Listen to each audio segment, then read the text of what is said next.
14 अप्रैल 1891 को जन्मा ये बालक, जिनकी माताजी रामजी अंबेडकर और पिता सूबेदार मालोजी अंबेडकर, जब मध्य प्रदेश के महू जो ब्रिटिश भारत था उसमें जन्मा। ये अछूत परिवार का बालक जब इस भूतरा पर अपना जन्म लिया, उस समय छुआछूत, भेदभाव की पराकाष्ठा की हदें पार हुआ करती थी। जी हाँ, इतनी हदें पार हुआ करती थी।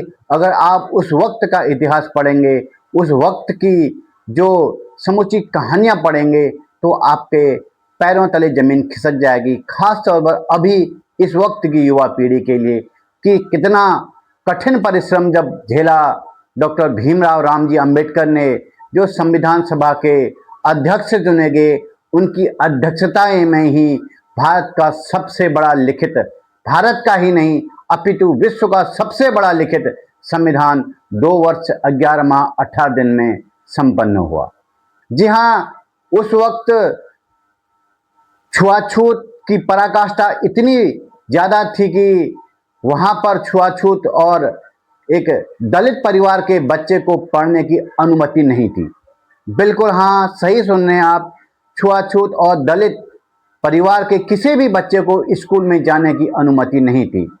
वो सूबेदार के पुत्र थे, सूबेदार के पुत्र होने के नाते स्कूल में सांत्वना दिखाई गई कि आप सूबेदार का पुत्र हैं, सूबेदार का ओहदा बहुत बड़ा होता है। उस वक्त भी सूबेदार की ज्यादा इज्जत थी। केवल सूबेदार होने के नाते उनको अपने घर से स्कूल जाने की परमिशन दी, वो भी इस शर्त पर कि आप घर से चटाई लेके आएंगे और जहां पर जूते चप्पल सभी बच्चे खोलते हैं उसके ठीक पीछे आप चटाई बिछाकर वहां पर बैठेंगे, वहां पर पढ़ेंगे और आप सबके सम्मुख खाना नहीं खाएंगे, आप दीवार की ओर मुंह करके खाना खाएंगे और आप पढ़ेंगे।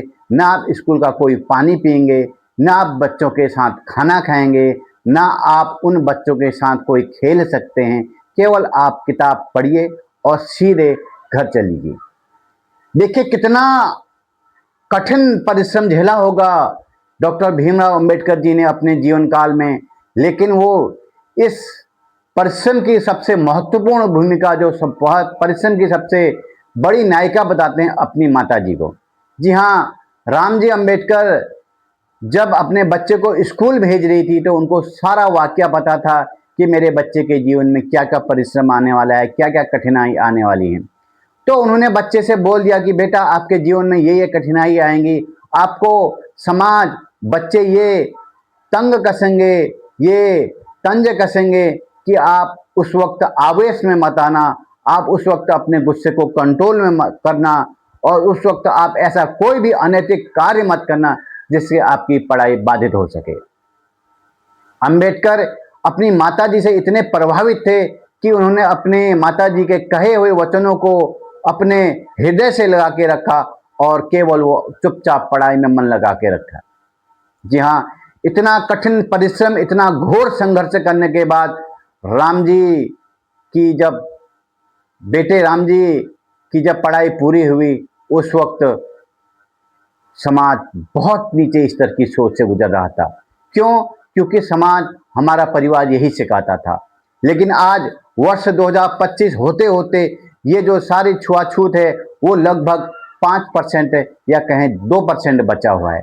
अपने जीवन काल में ही जब हमने शुरुआत किया था, उस वक्त का परिवेश, उस वक्त का माहौल और आज का माहौल कोई बता नहीं सकता, क्योंकि इस वक्त सभी जाति, सभी धर्मों में शादियां हो रही हैं। लेकिन जिस वक्त भीमराव अंबेडकर पढ़ रहे थे, सोचिए उस वक्त की दशा क्या होगी। उस वक्त उनने कितने कठिन परिश्रम से ये पढ़ाई करी होगी। आज उनकी जयंती है, क्यों वो विशेष हैं आपको बताऊंगा संक्षिप्त में। जी हाँ, मैं हूं जगदीश पांडे और आपको बताऊंगा डॉक्टर भीमराव अंबेडकर ने अपने जीवन में क्या उपलब्धि करी, क्यों इतने प्रसिद्ध हैं, क्यों इन्हें इतना लोग मानते हैं, क्यों उन्हें सभी जाति, सभी धर्मों के लोग पूजते हैं, क्यों उनकी आज जयंती बड़े धूमधाम से मनाई जा रही है। चाहे वो प्रधानमंत्री हो, मुख्यमंत्री हो या कोई भी अन्य नेता हो, वो अपने अपने राज्यों में, अपने अपने क्षेत्रों में या देश में हर जगह आज भीमराव अंबेडकर जी की जयंती को बड़े ही धूमधाम से मना रहा है और सभी बच्चे, सभी विद्यालय उसको अपना आदर्श मानते हैं। क्यों आदर्श मानते हैं? क्यों? क्योंकि उनने केवल शिक्षा, शिक्षा, शिक्षा, जी हाँ, 32 डिग्रियां उनने अपने जीवन काल में अर्जित करी थी। जी हाँ, और 16 भाषाओं को उनको ज्ञान था। इतना ज्ञान कि वो उस वक्त के, जब वो कानून मंत्री बने थे नेहरू जी के प्रधानमंत्री पद पर होते हुए, उस वक्त उन्होंने सबसे शिक्षित और सबसे जागरूक मंत्री थे।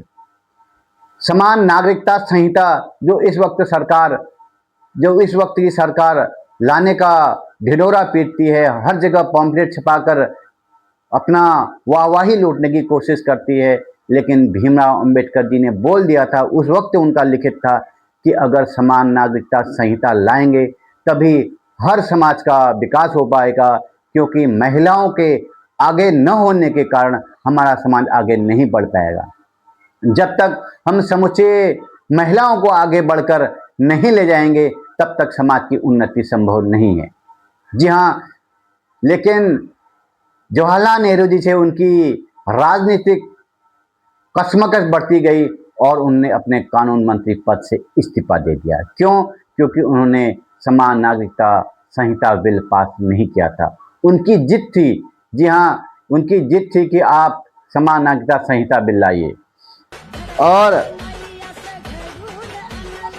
जब भीमराव अंबेडकर जी संविधान लिख रहे थे, उस वक्त उन्होंने बहुत सारी डिग्रियां अर्जित करी थी। उन्होंने लंदन से स्कूल ऑफ इकोनॉमिक्स की पढ़ाई करी। 1923 में उन्होंने ये पढ़ाई पूरी करी। उसके बाद उन्होंने प्रारंभिक शिक्षा महाराष्ट्र के सतारा और बम्बई में प्रारंभ की थी। स्नातक 1912 में उन्होंने किया था। उसके बाद कोलंबिया, जी हाँ, कोलंबिया विश्वविद्यालय जो कि न्यूयॉर्क में स्थित है, वहाँ पर वर्ष 1915 में उन्होंने एमए और 1916 में पीएचडी की उपाधि अर्जित करी थी। देखिए किन परिस्थितियों में उन्होंने ये संघर्ष किया था, किन परिस्थितियों में जाकर उन्होंने ये पढ़ाई करी थी, उसका आकलन आप कर सकते हैं। क्योंकि इस वक्त की युवा पीढ़ी को बहुत ज़्यादा सुविधाएं मिल रही हैं, कोई प्रताड़ना नहीं है, हर तरह के कानून व्यवस्थाएं। आपको कोई प्रताड़ित करता है तो आप कानून का सहारा ले सकते हैं, लेकिन उस वक्त ऐसा कुछ भी नहीं था। राम जी अम्बेडकर, जो कि भीमराव अम्बेडकर जी की माता का कहना एक बात था कि अगर आपके पैरों में चप्पल नहीं है तो चलेगा, अगर आपके तन पर वस्त्र फटे पुराने हैं तो चलेगा, लेकिन अगर आपके हाथ में किताब नहीं है, अगर आपके हाथ में पेन नहीं है तो नहीं चलेगा। आपको आगे बढ़ने का एकमात्र मूल मंत्र था शिक्षा, शिक्षा, शिक्षा।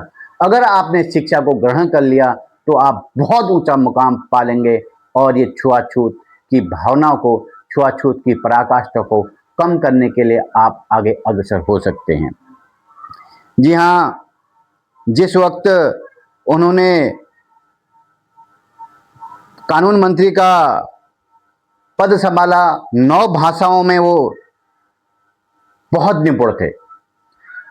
विश्वविद्यालय अमेरिका से उन्हें एमए और पीएचडी, और लंदन ऑफ इकोनॉमिक्स से, यूके से एमएससी, डीएससी और ग्रेनइज से वरिस्टर एक्ट ला की उपाधि भी हासिल करी थी।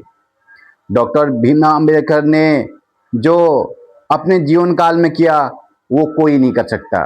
अब बात ये आती है कि लोग कहते हैं इन्होंने संविधान लिखा। जी हाँ, अधूरी बात है।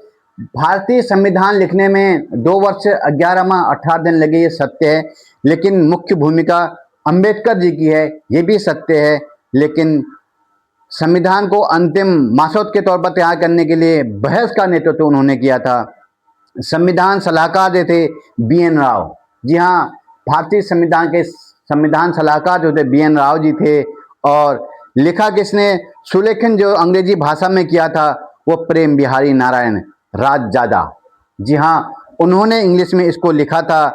और इस समिति के जो सदस्य, ड्राफ्टिंग कमेटी के जो सदस्य थे वो थे डॉक्टर भीमराव अंबेडकर। जी हाँ, संविधान सभा के जो अध्यक्ष थे वो भीमराव अंबेडकर जी थे, उनकी अध्यक्षता में लिखा गया और उनके साथ और अन्य सहायक लोग थे। तो कहने का यही तात्पर्य है कि जिस वक्त इन्होंने पढ़ा, जिस वक्त इन्होंने शिक्षा दीक्षा ली, उस वक्त का माहौल बहुत ही ज़्यादा पीड़ादायक था, बहुत ही ज़्यादा कष्टदायक था।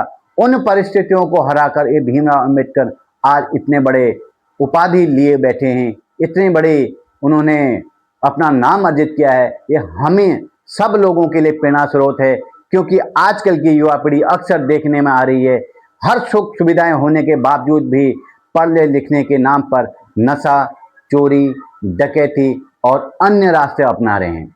जी हाँ, वीडियो बनाने का एक ही तात्पर्य है, भीमराव अंबेडकर जी ने किस प्रकार से संघर्ष करके शिक्षा अर्जित करी, ठीक उसके विपरीत आज हम वर्ष 2026 में हैं और उसके उपरांत भी हम उनकी आदर्शों पर चलने में विफल हैं। केवल पोस्टर, बैनर या जय भीम पर सीमित हमें नहीं होना चाहिए, उनके आदर्शों को हमने अपनाना चाहिए। जिस प्रकार से उन्हें अपने आदर्शों में चलकर अपने माता पिता का नाम रोशन किया, समूचे भारत का नाम रोशन किया, वो काबिले तारीफ है। और महज 65 वर्ष की उम्र में उनका देहांत हो गया। जी हाँ, 65 वर्ष वो जिए और अपने बिस्तर पर वो मृत पाए गए, क्योंकि उनको मधुमेह जैसी भयंकर बीमारी लग गई थी। और एक ऐसा व्यक्तित्व भारत ने खोया जो मरने के उपरांत भी आज अमर है। सभी विद्यालयों में उनकी मूर्तियां आज टंगी हुई, क्योंकि उन्होंने शिक्षा को अपनाया। शिक्षा के जनक ऐसे माननीय स्वर्गीय डॉक्टर भीमराव रामजी अम्बेडकर को मैं